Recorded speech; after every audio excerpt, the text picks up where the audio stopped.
Hi guys, Ruben here from Aerial Drone Solutions. So last time we spoke about the regulatory requirements regarding commercial operations of drones and unmanned aircraft in South Africa. And this week we'll be educating the companies specifically and also the general public on making use of commercial drone pilots and companies in South Africa. And I've got the expert here again this morning. We've got Dean Polley from COASA, also known as the Commercial Unmanned Aircraft Association of South Africa, to tell us a little bit more. So Dean, on this episode we would like to educate the companies and also the public on making use of commercial drone companies or pilots for commercial gain. What are some of the stuff that the companies needs to look out for and maybe ask before deciding on which company to hire for their commercial ops? Okay, the very first thing that they need to establish is that the person who's representing the service to be presented is representing a company that holds an ROC, or a remote operating certificate. That's number one. So they need to ask for a copy of the ROC, and they also need to check the validity date, because I think they're only valid for a year or 2 years, and then they have to be renewed. So they've got to check that it's valid. Then they need to ask for a copy of the air services license, and then they need to request what drone is going to be flown, and they need a copy of the RLA. And then lastly, the person that's going to be operating the drone needs to give them a copy of the RPL.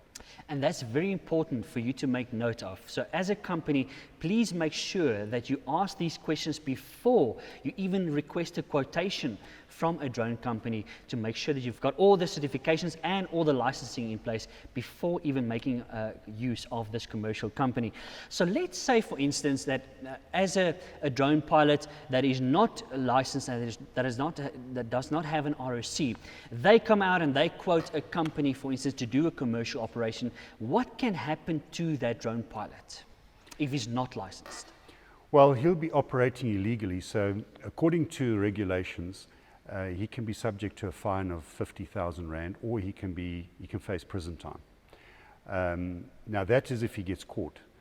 The other thing that seriously needs to be considered is if something goes wrong. What if the drone crashes into a vehicle traveling on a road and it causes an accident, and the worst case scenario, it causes the death of somebody, or it flies in controlled airspace and it brings down an aircraft?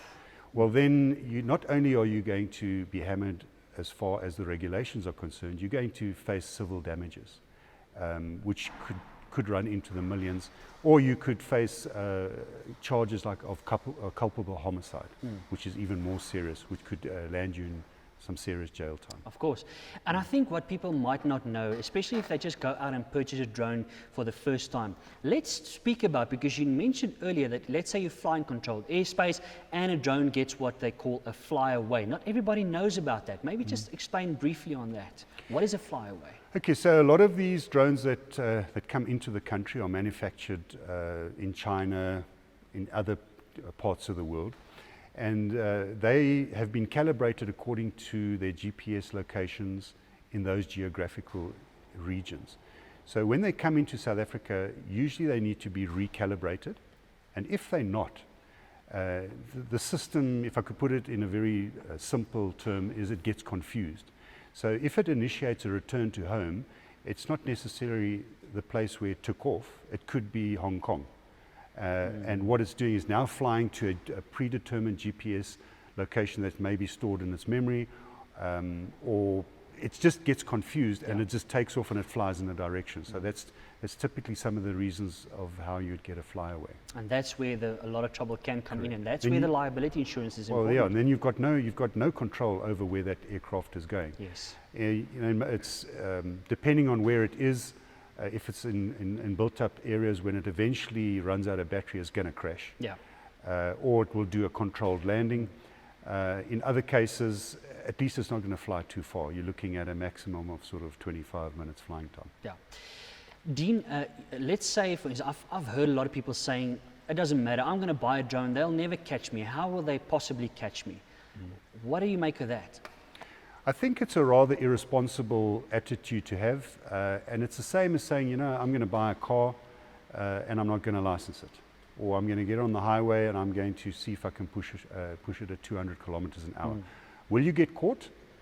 there's a big chance that you won't. If you get caught, there's going to be severe consequences. So Dean, earlier we spoke about illegal pilots and what can happen to them possibly if they get caught flying for commercial gain illegally without being licensed.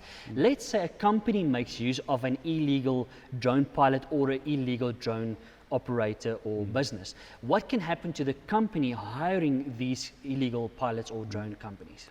In simplistic terms, if they hire somebody to do an illegal operation, they complete the operation and nothing happens. Nothing will happen. So there can't be any sort of law enforcement against the company that's hired the drone operator.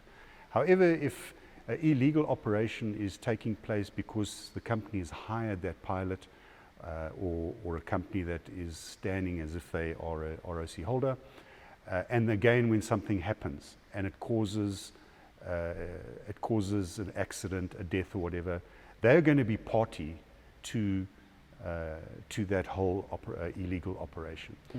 So if you think about if it's a large company and there's legal action that's going to be taken against the company, they're obviously going to bring in attorneys and they're going to argue the merits of the case on a case-by-case basis.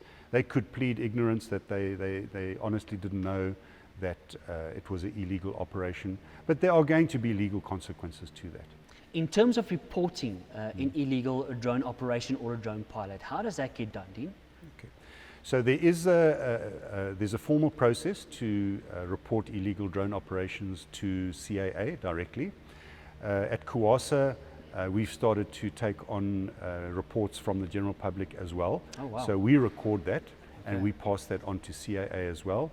And there is another organization called SAFU, the South African Federation of Unmanned Systems, and I think they also make provision for the reporting of illegal operations. Right, and we'll make all of those links available in the link below, so be sure to check that out as well.